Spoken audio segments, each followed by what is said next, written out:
Again, sorry about earlier where we were trying to do the Canvas conferences to have an interactive lecture. What we're going to do if you weren't there in class today um, is try it on Blue Jeans on Wednesday. So if you have a couple minutes before class Wednesday, go ahead and if you know you're going to be using a tablet or a phone, I think you can download the app.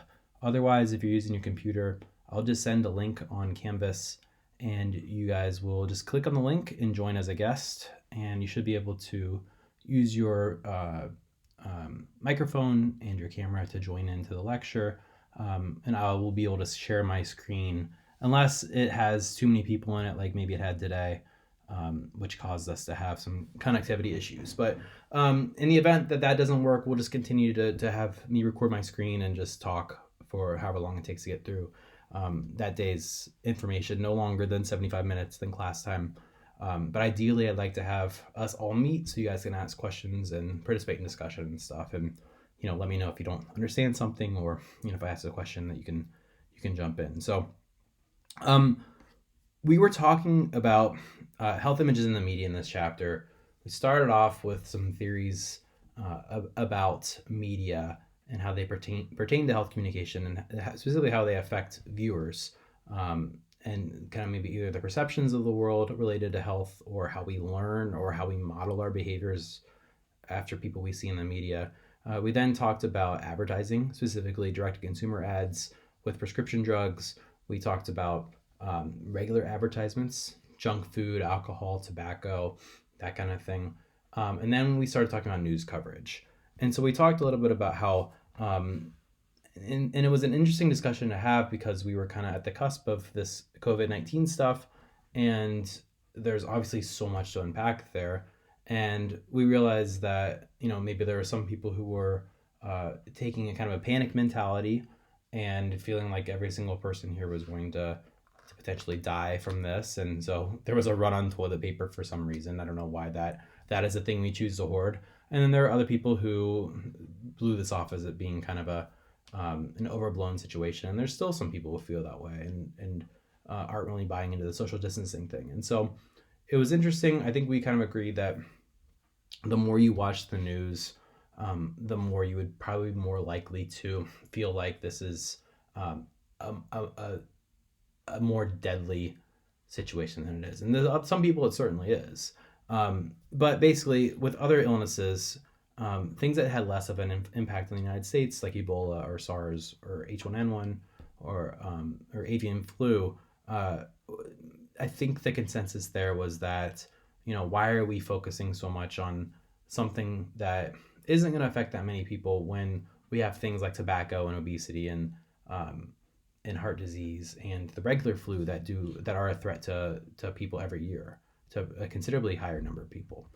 And so we talked a little bit about how the media chooses news stories based on the factors of that particular region that the news is being covered. So whether it's the city you live in or the country you live in, the social, cultural, and economic factors are going to affect how different issues are framed. So we talked about how stem cell research is framed as, in the United States, as an ethical issue, and in Brazil as something that's like this kind of amazing scientific discovery. We talked a little bit about how it's tough to be accurate and fair in some cases because A, it's hard for anybody to kind of translate scientific information, and B, with the short amount of time on and space that we can afford to these complex issues, we're going to have to exclude information that's really complicated or really valuable.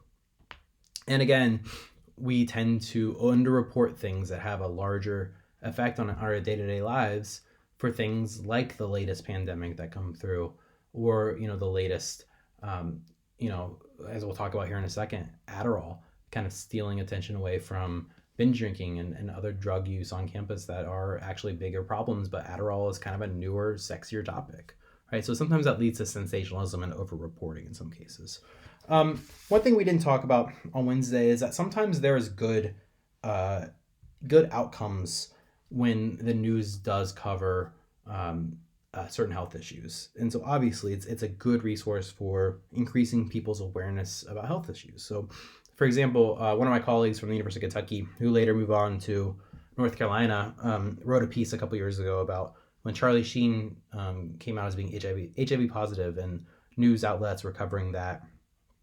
Um, the study showed that his disclosure of his HIV positive status on the news led to increased Google searches about HIV. And so that could potentially save people, give people more information that they need to either treat their illness or prevent it from occurring. And so even I think researchers a lot of times would agree that even when the medical news is not to the specificity or to the like quality that the scientists would wish, the fact that it's present on the news keeps health on the public agenda, and it garners support for medical science in general. So I've talked about this a couple times, but remember how late night TV show hosts would talk about Dick Cheney and his heart disease and his multiple heart attacks and his new pacemaker, and they would mock him for being on his like 57th heart attack and for having a pacemaker the size of a ice machine in his chest and stuff. And meanwhile, his doctors were thrilled that he was such a model heart patient and so able to be so productive in society and stuff, and not looking frail and weak. And maybe we can get rid of some of that stigma if we look at what Dick Cheney has achieved. And the writers of the study suggested that even though late night comedians were mocking him a ton for this, the fact that it was heart health and cardiovascular health were on everybody's radar was ultimately a good thing. Another thing too is it's really difficult when there's a lot of blending and juxtaposing of health messages and contradictions. So that might really like limit the amount or the effect of how health conscious these messages can be ultimately to audiences. So for example, you might see a news story on eating disorders in the news or like on 60 Minutes or something, and yet there's like a couple minutes later on the commercials an ad featuring super skinny models. And so we're getting these different kind of stimuli in our society. And so what does it ultimately mean? We ended up talking about watching really quickly a video on Adderall use on a college campus. And again, one of my professors from University of Kentucky went on 60 Minutes and was interviewed by Katie Couric about his Adderall research on college campuses. And so I wanted to look at these videos. I know we watched the first one, but I want to watch it again really fast. It's only about a minute. If this was the only thing you saw, and so this kind of fits in with how new media, so things like Twitter and Facebook, where we only see snippets of things, right? Little like 1 minute videos of things or headlines of things, and we don't actually click on the article to read the article. And this stuff spreads very quickly, whether it's good information or bad information, as we're kind of seeing now with COVID-19. A lot of interesting messaging about this crisis, for the most part, been kind of ad hoc from local communities, from governors, from different disease organizations around the United States. Pretty good health messages from people where we're seeing the flattening the curve thing kind of go viral. No pun intended, obviously, but we're seeing how the flattening the curve thing has taken on to try to extend the amount of time our hospitals have to get people in, so we're not getting overrun. We're also seeing health. We'll talk about it when we talk about health campaigns, about ways we're targeting specific groups to specifically young people not going to bars anymore, which has been a problem in the last couple of days, especially around St. Patrick's Day. How do we target these specific groups to stay at home, right? And so new media helps these messages spread really easily, and especially if they're good, effective, and sufficient information. But sometimes when we get some things that are the White House is saying, where they're saying it's not a big deal, or certain Congress people saying it's okay, go support your local businesses, go out to eat, go see a movie, and that's obviously not what you want. And so new media can also spread bad information quickly as well. So with these Adderall clips, I want us to pretend that this is the only thing we're going to be seeing about this coverage of Adderall use on college campuses. And so what do we think? What will we come away with? What's maybe missing from here? So let's take a look. Not that.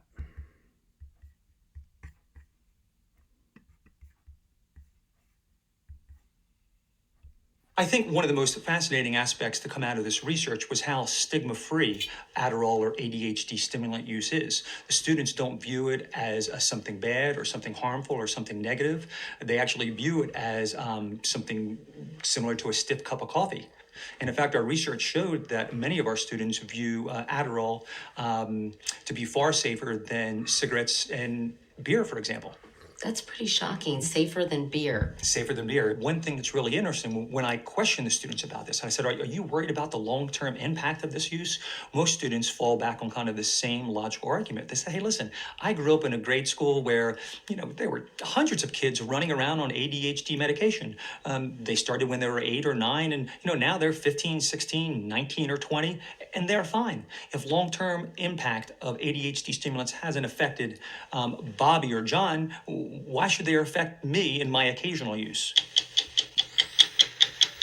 So I'd love to hear what you think about this. So if you have any thoughts that you would normally like to share if we were in class, or something you think can add to our analysis of this, email me and I'll share it with the rest of the class. But I think this is interesting because, if this is all you saw, you would take away that this is something that happens on a college campus, but you maybe lose perspective that Adderall use is not as severe or frequent of a problem on college campuses as binge drinking is, especially at big college campuses. But it's covered because Adderall use is more interesting to people because it's newer. So they report this. We've heard all about binge drinking on campuses. You can't make those stories interesting or as interesting unless there's a new twist on it, right? And another thing I saw, and maybe we'll save that for this clip. Would it take you to get a couple of these pills if you decided you needed them? 30 minutes. Within the hour. 5 minutes. Yeah. If you're in the library, about 5 minutes. Why the library? Because that's where everybody is when, during finals and exam time and midterms, everybody goes to the library. And that's one of the reasons they have a big problem of finding, people who are giving it out illegally, is because people just go to the library, they go to private rooms. And do people take it for recreational purposes too? Some people do. I'd say it's widely. I'd say it's mainly used for educational purposes, but there are those who. Yeah. Sometimes you do hear about it. There seems like over spring break, it seems to be pretty prevalent. There's so many hard days of partying in a row. So it just it builds up your stamina so you can party longer. Is that the idea? Well, it keeps you up. Keeps you awake. So you can enjoy the partying longer. And I understand that some girls use it too before spring break as an appetite suppressant as well. Is that pretty prevalent? Yeah. I've heard of it before.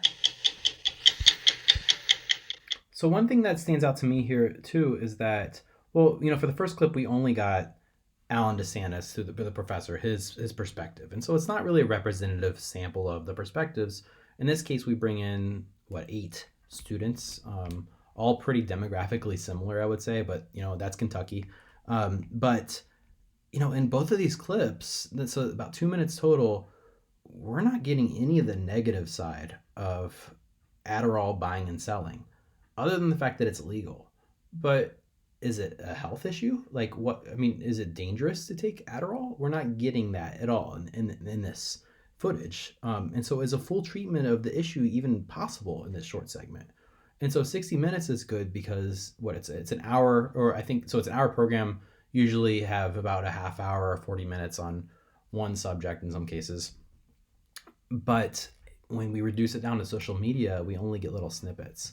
And so it might be really hard to get a full picture of any health issue when it's boiled down like that. So again, if you have any thoughts about the Adderall coverage, please send me an email and I'll share it with everybody. This is a comparison of the things that typically cause death in the United States in 2016 compared to the things we search on Google and the things the media covers.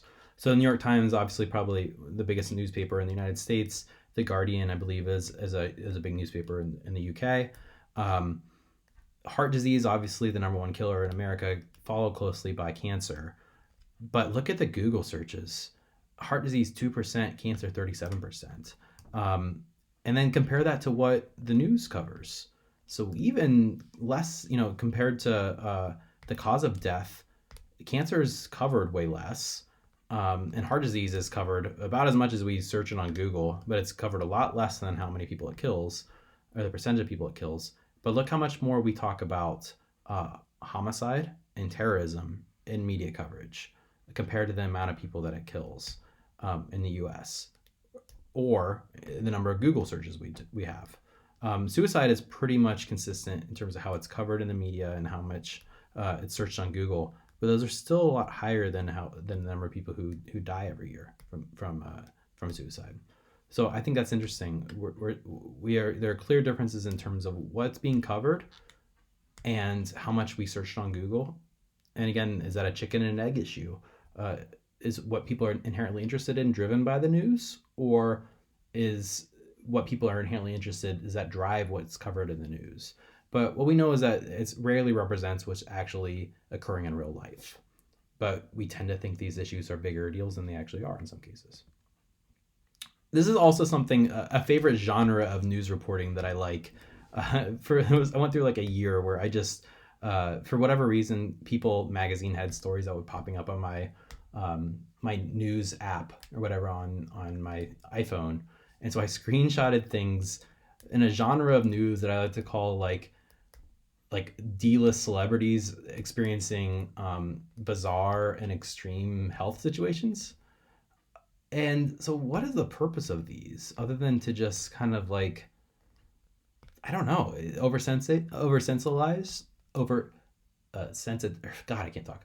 oversensationalize these health issues, things that are extremely rare that happen to this one person, and kind of getting us to click on the link because we think it could be, we're more susceptible to these things or that they are very severe.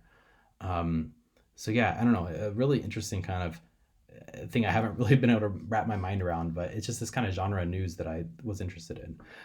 The media also sometimes very badly misinforms us or misrepresents issues. And like we talked about, it tends to jump ahead of science and research and make conclusions before science is done making up its mind. Remember, news is fast moving, they're a lot more decisive, whereas science takes time to build up a critical mass of information. Studies regularly contradict themselves.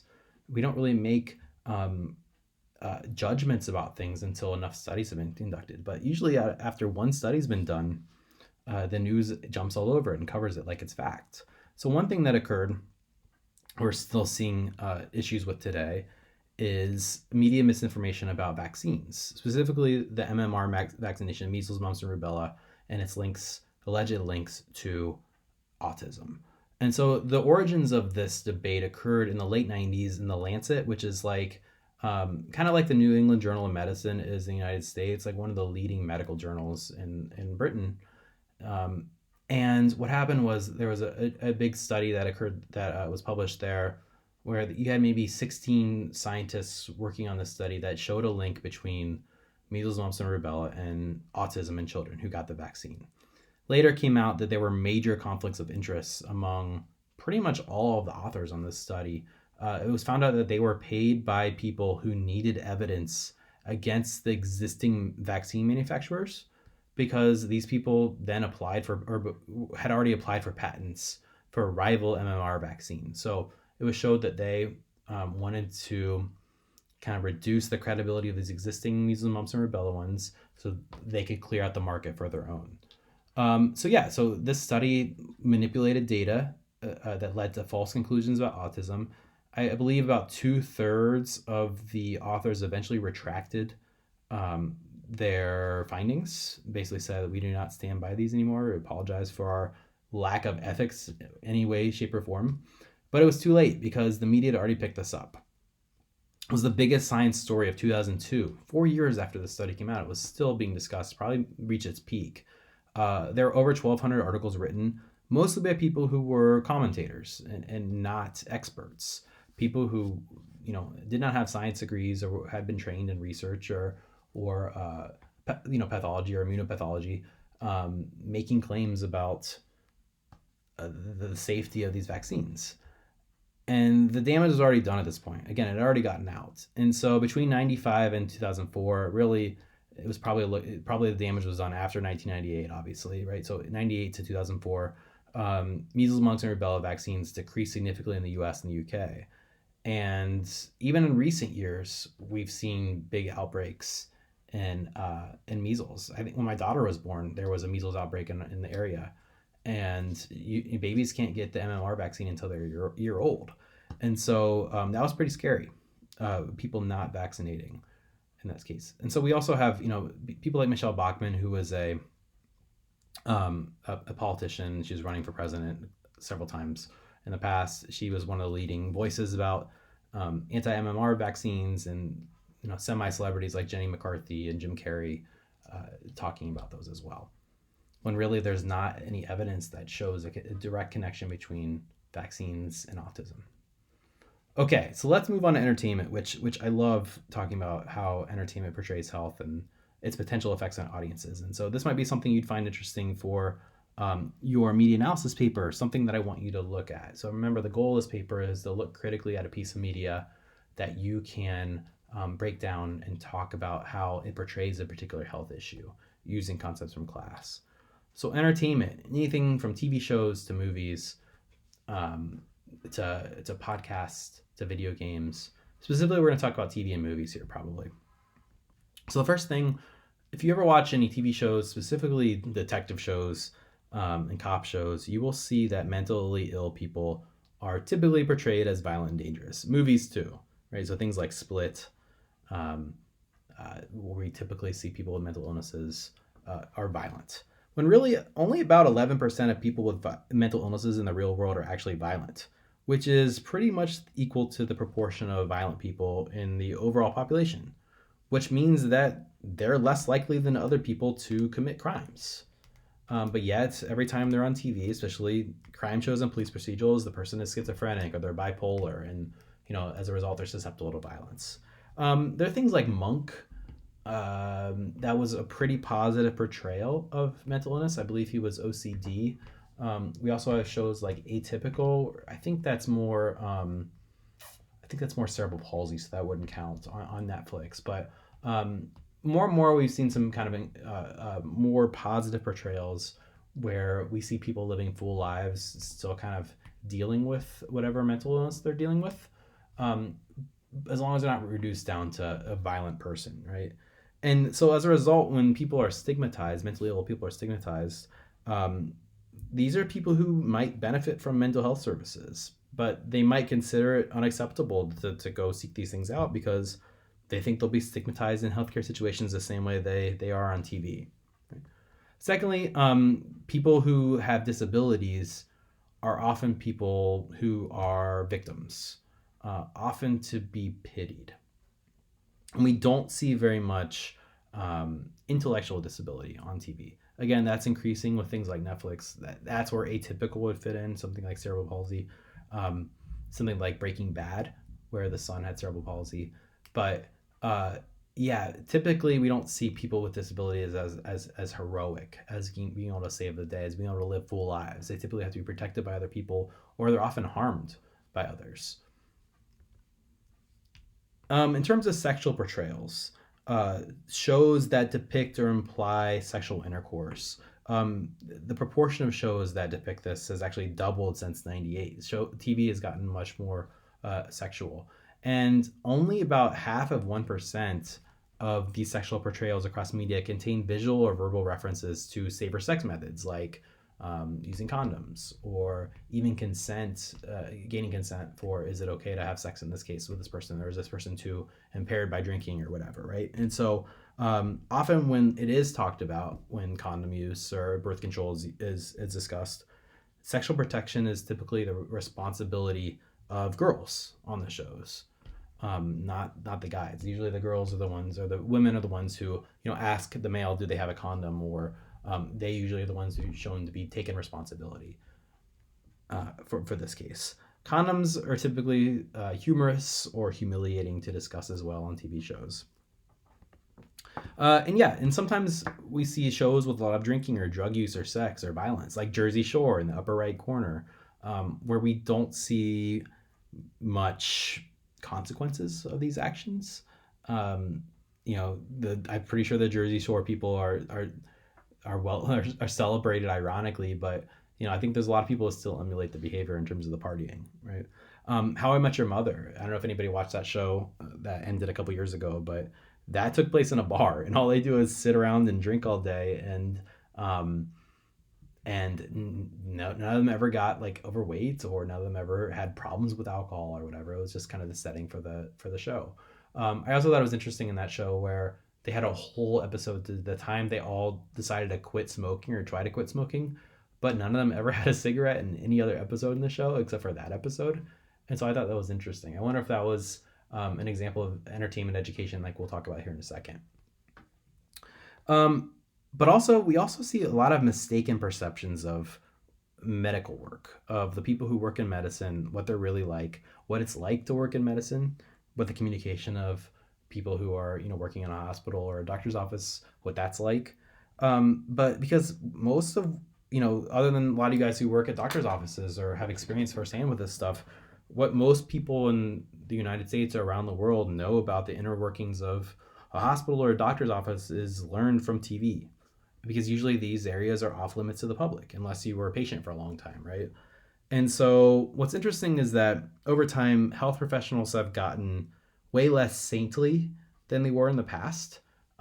In shows in like the 40s and 50s and 60s or 70s, when we'd have doctors on TV, they would be on this hugely high pedestal and stoic and always making the right decision and very heroic. And now at least we have people in Grey's Anatomy who are flawed people, and like House who are flawed, and whatever the Chicago Med show is now, or The Resident. But typically they're ultimately heroic. They ultimately do the right thing. They're always a protagonist. They make mistakes, but they make up for it, right?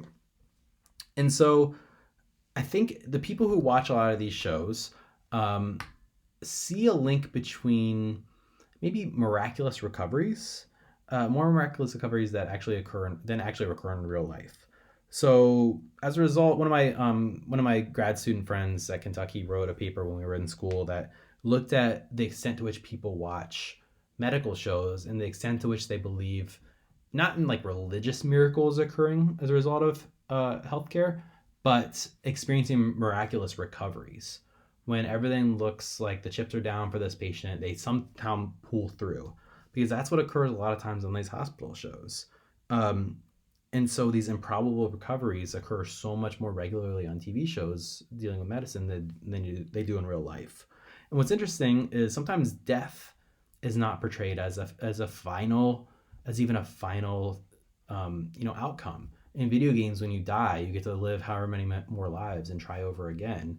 Sometimes in TV shows, when a character dies, or in movies, that character still pops up a bunch. And so this finality of that person's death, the actual consequences of that death don't really stand out. So spoiler alert from like 15 years of Grey's Anatomy, but one of the characters named Denny, who was the love interest of one of the doctors in the show, back in like 2009 or something like that, dies early on, but he's in a bunch more episodes. And so death, even like I said, is not a final outcome for anybody. So like I said, doctors, not all powerful and good anymore, but not only is the mortality rate much higher, not only are miraculous recoveries much higher in TV shows than in real life, deaths among TV patients are way higher than the norm. In fact, 9 times higher on TV shows than real life, because death is often used as a dramatic element. And then CPR. CPR is the greatest thing ever on TV and movies. You just get a couple pumps to the chest, you breathe in the mouth, which you're not supposed to do anymore, and the person chokes up water if they've drowned, or takes a couple gasping breaths, and they're good to go. Like in the second Hunger Games movie, PETA got CPR and was like totally fine afterwards. When, instead of, recovering quickly and fully in a matter of minutes, in the real world, you typically have long-lasting disabilities from CPR, right? Because your brain has been not receiving oxygen for a long time, or you have broken ribs and broken sternum and all kinds of things from the chest compressions. So a study showed that out of 136 instances on TV, CPR was actually performed correctly only once. But still, it often has a hugely successful rate of success. And also, anything relating to organ donation is not the best either. You're going to be murdered or allowed to die prematurely so that your organs can be used for somebody who will waste them or will be sold on the black market. And so again, we've talked about reasons why people don't donate their organs very much in our country. And it might be because of their perceptions that, if they sign up, someone's going to let them die, even though they can receive resuscitation. They're like, no, we need the organs, so let's let them die. Or the person we're going to give them to is not going to use them well, or the doctors will be clumsy and waste them. I think this is one of my favorite clips of all time. It's from I think One Tree Hill. 524. Dr. Casper to the ER. Dr. Casper to the ER. Nurse Henderson to admitting. Nurse Henderson to admitting.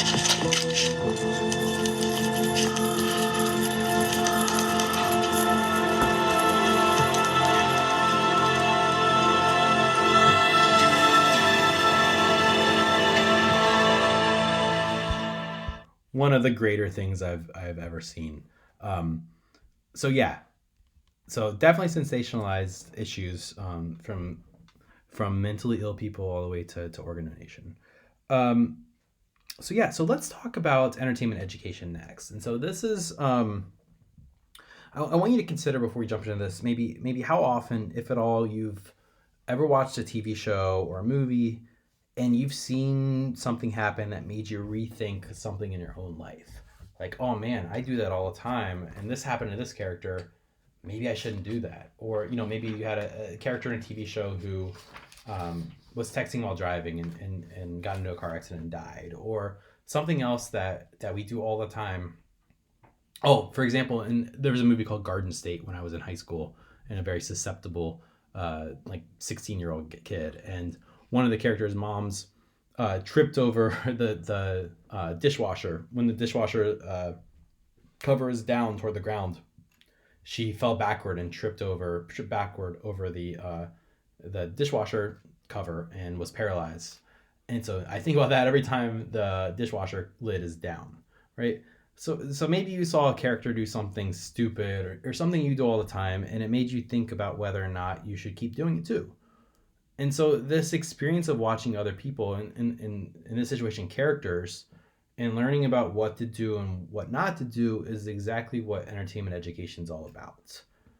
And so Grey's Anatomy, for example, there's a storyline where George, who's one of the doctors, he had unprotected sex with a nurse and he got syphilis. And so this was something that was intentionally put in Grey's Anatomy by researchers partnering with producers in Hollywood to persuade the audience to adopt healthier behaviors, right? Here's another example from Friends. And the joke is, it's never a communication class if you don't actually watch a clip from Friends.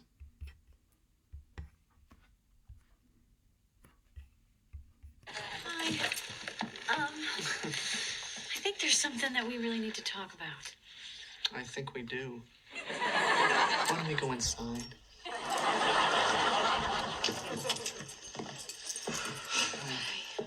Look, I know why you're here. You do? Yeah, and to save you from any embarrassment, I think maybe I should talk first. Okay. Okay?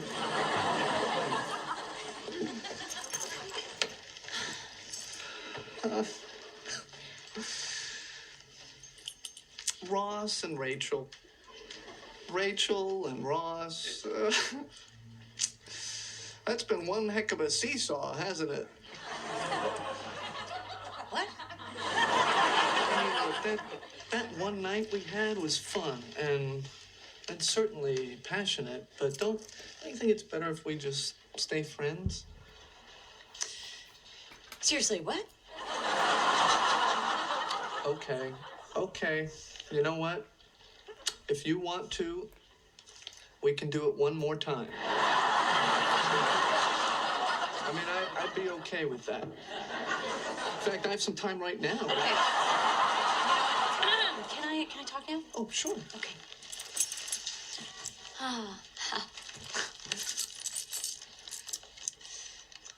I'm pregnant.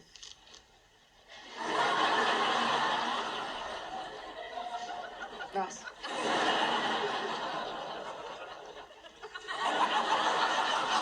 Ross. Okay. Whenever you're ready.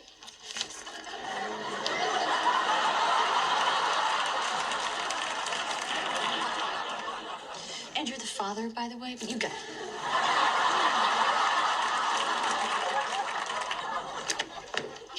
some water? I'm good. Ross, there is no pressure on you, okay? I mean, you can be as involved as you want. Yeah, I don't know. I don't understand. How this happened. we used a condom. I know, but condoms only work like 97% of the time. What? What? Well, they should put that on the box. They do. No, they don't.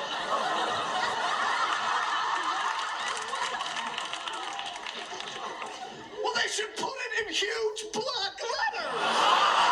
Come on, let's just forget about the condom. Oh, well, I may as well have. Listen, you know what? I was really freaked out too when I found Hey, out. no, I'm not freaked out. I'm indignant as a consumer. You know what? Let's talk later. No, I want to talk now, okay? I want to talk to the president of the condom company. Okay, you know what? Maybe I should come back. Shh. Yeah, I'll press 1. So this exact example is a time when public health experts and health communication experts actually worked with the producers of Friends to insert messages about the limitations of condoms. And so the reason that entertainment education has been shown to work really well is because it feels like entertainment, right? You're watching a show you like with characters you identify with and stories that transport you to the situation, and it's not boring and it's not educational, it's not preachy, and it's persuasive if it's done well and if it's hidden, because these subtly embedded messages are put in these programs that kind of educate or persuade people about health matters when they don't really know that they're being taught anything, right? And so you're purposely designing and implementing a media message to both entertain people and educate them. And so let's compare this to an overtly persuasive message. And so later this semester, we're going to talk about PSAs and health campaigns that use specific messages that are, not trying to hide the fact they're trying to persuade, right? This is a particularly bad example of one of those. So I don't want to give a bad name to all PSAs, but some of them come off like this: hugely preachy, hugely over dramatic, hugely over sensationalized. And so this is something that entertainment education can avoid if done well. So this is a PSA. This is not entertainment education, but this is an example of something that entertainment education can avoid. When you get HIV, it's never just HIV. You're at a higher risk to get dozens of diseases even if you take medications, like osteoporosis, a disease that dissolves your bones, and dementia, a condition that causes permanent memory loss. And you're over 28 times more likely to get anal cancer. It's never just HIV. Stay HIV free. Always use a condom. So from New York City Health, when you get pretty overdone, showing the actual physical, actual physical images of your brain shrinking and your bones snapping due to osteoporosis and shrinking, and, emphasizing anal cancer among all of those things, as if HIV and AIDS was not bad enough. And so that's a particularly bad PSA. But entertainment education is definitely the opposite of that if done well. Again, we're learning while we're being educated. And so as long as the information is accurate and actually useful and fits in with the storyline, it can be persuasive to audiences in kind of a subtle way. This is a product mainly of the Norman Lear Center at USC Annenberg. They have a program called Hollywood Health and Society.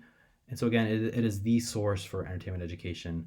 And man, over the last, this was probably several years ago, but they did more than 1,500 health and Hollywood Health and Society assisted storylines over the past 3 years. So This is a program that, again, partners with TV shows and movies to insert realistic storylines and realistic health information into these shows. Here's another really good example. This was a collaboration between the American the Leukemia and Lymphoma Society, or it might have just been the General American Cancer Society, and Charles Schulz of the Peanuts. They kind of linked together and made a program special specifically for Charlie Brown audiences, involving the characters with the original storyline with Charlie Brown, to teach kids what happens when someone in your life, whether it's a classmate in this example, or if a parent gets diagnosed with cancer, or if you as the kid gets diagnosed with cancer, what to expect. How do you talk about it with this person? How do you treat this person when they go back to school, and not ostracize them and not be scared of them and not think that it's contagious? And when they get their treatment, what is that like? And so it's been shown a lot of times to kids when maybe they have a classmate who's going through it, or they have a parent who's going through it, as a way to kind of demystify this and destigmatize it for kids, and to explain it to them in a way that they can understand. So it's called Why Charlie Brown Why. The elevator button. The most scary words in the world are, "The doctor will see you now. Go down the hall and turn to the right." When somebody tells you to go down the hall and turn to the right, you know you're really in trouble. Dr. Melendez to emergency. Dr. Melendez to emergency. Hi, Janice. Hello, Linus. Hello, Charlie Brown. We missed you at school and thought we'd come pay you a visit. The teacher told us you were in the hospital. Your fever must have been really awful. Well, it wasn't just the fever. I have cancer. Cancer? That sounds scary. How do they know that? I don't understand. Well, they've done lots of tests on me. They found out that I have leukemia. That's why I had all those bruises. My blood has cancer in it. Are you going to die? Good grief, Charlie Brown. What kind of question is that? That's all right. I asked the doctors the same question. They said they can treat leukemia now, so I should get well. Leukemia? How can they just tell you have cancer? Well, maybe they're wrong. Well, first they took a blood test. See? From this finger. Just a drop. They stuck you in the finger? And they got your blood? I bet it hurt. Not too much. It's just a tiny little pinprick on the end of my finger. The doctor let me look at my blood through the microscope. I could see so many things in such a tiny little drop. It tells us a lot about our health. They took it out of your finger? Ugh. They also took one more test to see for sure if I had leukemia. That's a bone marrow test. That sounds terrible. What did they do? Leukemia cells live way deep inside your bones, where blood is made. So they stick another needle right here, into the bone, and take some bone marrow out. Ooh, did it hurt? Yes, that one did. Anyway, first they numb your skin, and that helps. It doesn't take long. I hope that's all. No. Then they x-rayed me with this big machine. Did that hurt? No, silly. It just took neat pictures of what's happening inside my body. Is that all? Well, no. They also hooked me up to this IV. That means intravenous. That's how I get my chemotherapy. Chemo what? That's medicine to help me get better. It kills the cancer cells. That must really hurt. No, but it makes my hair fall out and it makes me sick to my stomach. But it's going to make me better. I'm glad you're going to get well, and I hope it's soon, because we really miss you at school. Don't worry, Linus. I didn't go through all those tests for nothing. Yes, ma'am. I'm sorry. The nurse says I have to have another shot. You'll have to leave the room. Okay, so you might be able to see how effective this is for kids. This is probably my favorite use of entertainment education, and one that's actually really stuck with me in the event that I ever have to give CPR. So I'd love to hear some, like Zainab, who works in the cardiovascular office. If you think that this is realistic and accurate, please let us know, or if not. But I think it's a very memorable message. Okay, too fast. Everyone, we need to pump at a pace of 100 beats per minute. Oh, okay. That's hard to keep track. How many is that per hour? How's that gonna help you? I will divide and then count to it. Right. Okay, well, a good trick is to pump to the tune of Staying Alive by the Bee Gees. Do you know that song? Yes, I do. I love that song. First I was afraid, I was petrified. No, it's Staying Alive, Okay, yes, Staying yes. Alive. You were in the parking lot earlier. That's how I know you.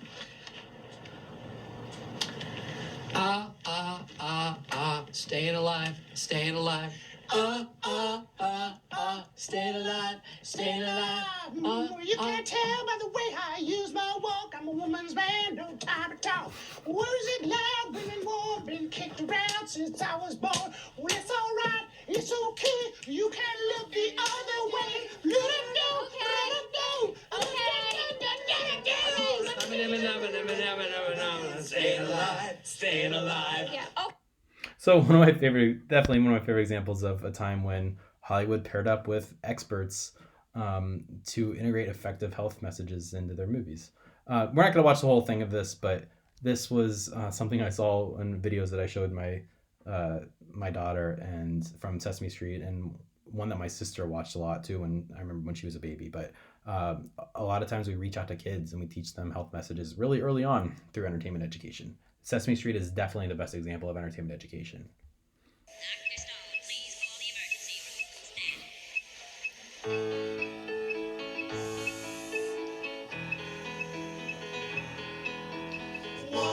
Wash your hands before you eat. Wash your hands before you eat. Brush your teeth after every meal. Brush your teeth after every meal. See your doctor and your dentist. See your doctor and your dentist. We all need checkups, no matter how good we feel.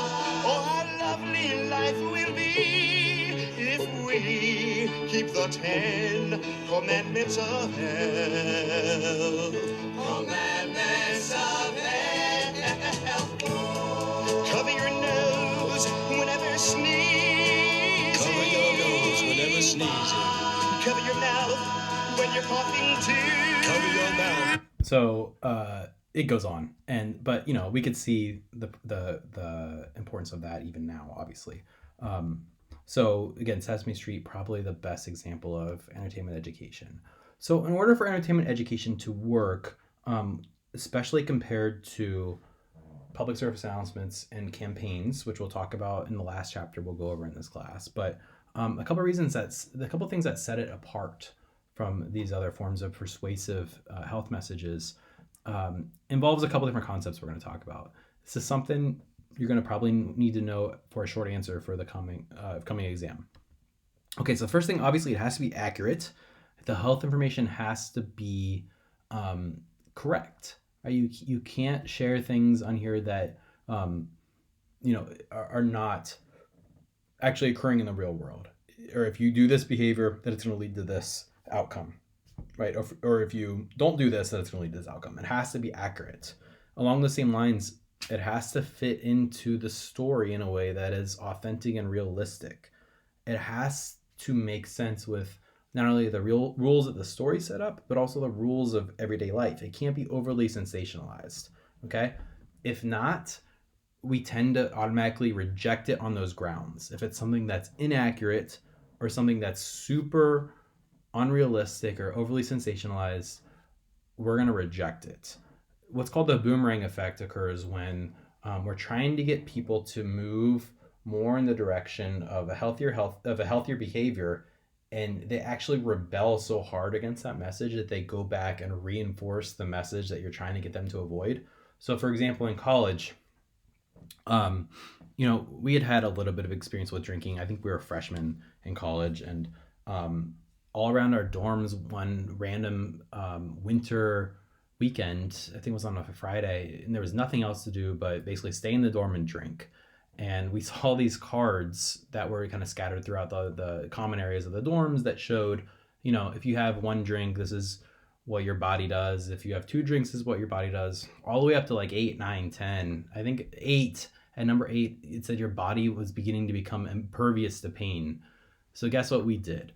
we knew that if we drank that much, we were not going to be impervious to pain, but we tried it anyway, right? And so that is a prime example of the boomerang effect, where it's taking for some people, a health situation that would not be accurate or was overly sensationalized in this case. And because we knew that to be the case, we did it anyway, specifically to rebel against that.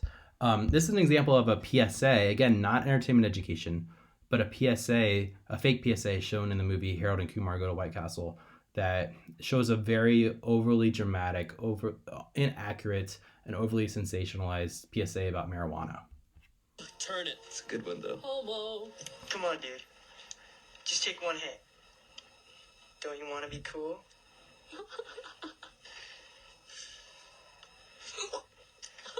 Hey, man. What are you doing? I'm so high. Nothing can hurt me. No! Marijuana kills. I love that shit. And so they're laughing, and in fact, I think they were smoking. They were smoking marijuana during that PSA as well. Another example is what we see sometimes with very out of date sex education videos. Tend to either overly sensationalize things or show information in an inaccurate way. And so this is an example of a parody or a joke PSA or sex education after school special or sex education video from The Simpsons.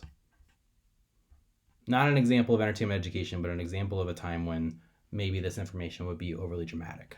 Class, in order to explain why your hormones will soon make you an easy target for every smooth-talking Lothario with his own car and tight jeans, I will now show a short sex education film. Ezekiel and Ishmael, in accordance with your parents' wishes, you may step out into the hall and pray for our souls. Hello, I'm actor Troy McClure. You kids might remember me from such educational films as Lead Paint, Delicious but Deadly, and Here Comes the Metric System. I'm here to provide the facts about sex in a frank and straightforward manner. And now here's Fuzzy Bunny's Guide to You-Know-What. This is Fuzzy Bunny. About a year ago, he noticed his voice was changing. He had terrible acne and had fur where there was no fur before. He also noticed Fluffy Bunny. Boring.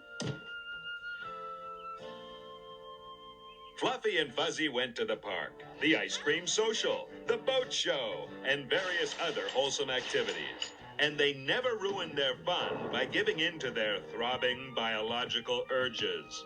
Then came the big day. Fluffy and Fuzzy got married. That night came the honeymoon. She's faking it. The most satisfying part of the night was knowing that they waited. 9 months later, Fluffy gave birth to 14 beautiful bunnies. 8 survive. And now that you know how it's done, don't do it. So I think the example here is the heavy leaning on abstinence-only education, which has been shown to be less effective on a wide number of variables than teaching safe sex practices instead of withholding them from students. So we've seen good examples though previously, right? We saw a good example from Friends. We saw a good example. I gave you a good example from Grey's Anatomy. Good example from The Office, from Sesame Street. So the reason that these work, one of the major reasons that they work is because of involvement. So involvement is the amount that you take on the identity of a character. You take on their emotions. You experience their emotions like you're their own. Do we like the main characters? Do we feel similar to them? Do we want to be like them? Do we feel a strong attachment to them? If something bad happens to them because of a choice they make or a choice they don't make that's related to their health, do you feel a strong attachment to that? Does that change your thoughts about that behavior? I cannot be persuasive if it doesn't involve the target audience, right? So involvement with really overtly persuasive messages, on the other hand, so things like PSAs, is all about how relevant you think the message topic is. So for example, if I see a public service announcement or a billboard about breastfeeding, I'm probably not going to think it's very important to me because I am not a nursing mother, for example, right? But because of something called social adaptation theory, we evaluate the messages by considering how useful the information is likely to be in our lives. But if we see this storyline and later down the road our partner is pregnant, or we do have to think about breastfeeding, we are more likely to recall that storyline from that TV show that taught us this accurate information, rather than a message that's asking for our attention for 30 seconds, but it won't because it's not relevant to our lives. Okay, the other one, so again, social adaptation theory describes that it has to be, we evaluate messages by considering how useful the information is likely to be in our lives. The other thing is transportation. The degree to which a person forgets their surroundings and feels highly involved in the story. Like we are in the story ourselves. So when audiences become transported with the entertainment or by the entertainment education messages, we become highly involved with the story and highly involved with the characters. So sometimes we call this experience being lost in the story. When you're really wrapped up in a story and its characters, or you're really wrapped up in a good book or a good movie, everything else kind of fades out in the background. So again, we're often not aware that the messages have persuasive intent when they're involving and when they're transporting. And so because these messages appear in the context of stories, they often fly under our radar. Whereas with overtly persuasive messages, we tend to scrutinize those messages because we don't like to be told what to do and we don't like to be lectured to. So when we're watching or reading stories, the default kind of mental state is to believe what we are reading or what we're seeing, because you can't really follow a story or get into a story if you're questioning everything it's saying, or you wouldn't be able to enjoy the story at all. And so you go with the flow a lot of times. So here's one example on organ donation. The last couple examples we'll look at and then we'll be done about organ donation. Let's look at a PSA first, and I want you to tell me which one's more effective. An organ donor can save up to 8 lives. All of these people needed organs, and luckily all of them received transplants, giving them a second chance at life. However, not everyone is so lucky. 18 people die every day waiting for an organ, and every 11 minutes someone is put on a waiting list due to a lack of organ donors. Anyone can be a donor. It's as easy as registering online. It takes heart to be an organ donor. So if you were not at a point in your life when you had to make this decision and it wasn't on your radar at all, you might very easily be able to ignore this message, right? It's a lot of facts. It's a lot of people we've never seen in our lives doing things that have nothing to do with organ donation, right? And so it might be pretty easy to ignore that message. Whereas if you're a follower of Grey's Anatomy, or even if you're not, spoiler alert, George, who I mentioned, who had syphilis earlier in this lecture, ends up dying, gets hit by a bus, and they donate his organs. And there's a very emotional scene here that shows the upside of donating your organs. I think this might stay with you longer. Again, I'm not downplaying the importance of PSAs. We'll talk about that later. But entertainment education has its own kind of unique persuasive ability.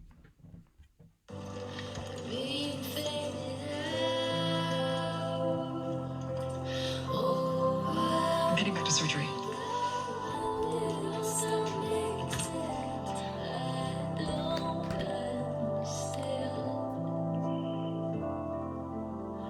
Patient is George O'Malley, 29. Procedure is organ recovery for donation. I will call on the receiving surgeons. Kidneys. St. Luke's Children's, Boise. Who's it for? Sorry? Who are his kidneys for? I gave all that to the nurse. I would like you to tell me.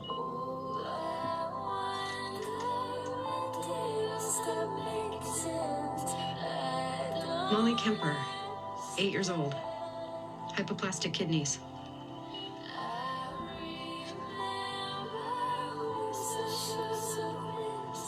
Thank you. Lungs.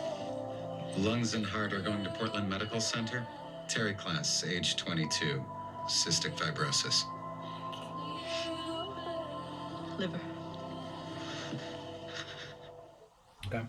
So again, pretty transporting there, especially if you identify with the character of George, or if you identify with the character of Bailey, like in that clip, you might get transported into this story. Okay, and then finally, last thing, really quickly, the importance of media literacy. Maybe what's the relationship between media literacy in health literacy. We'll talk about health literacy more in the coming chapters, but media literacy is the ability to be aware and have skills that allow a person to evaluate the media content in terms of what is actually realistic and what's useful. So this process of becoming more skeptical and more informed consumers of mass media, so we don't unwittingly buy into harmful and unrealistic ideas, right?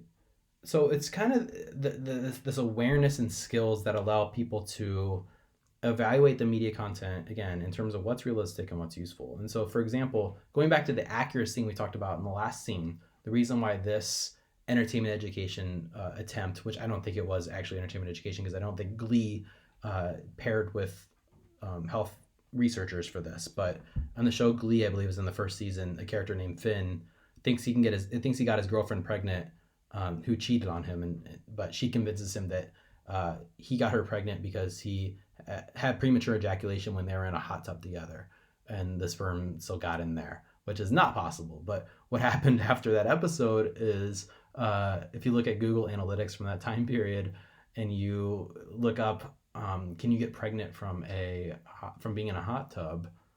Those Google searches spiked big time because that show was super popular then.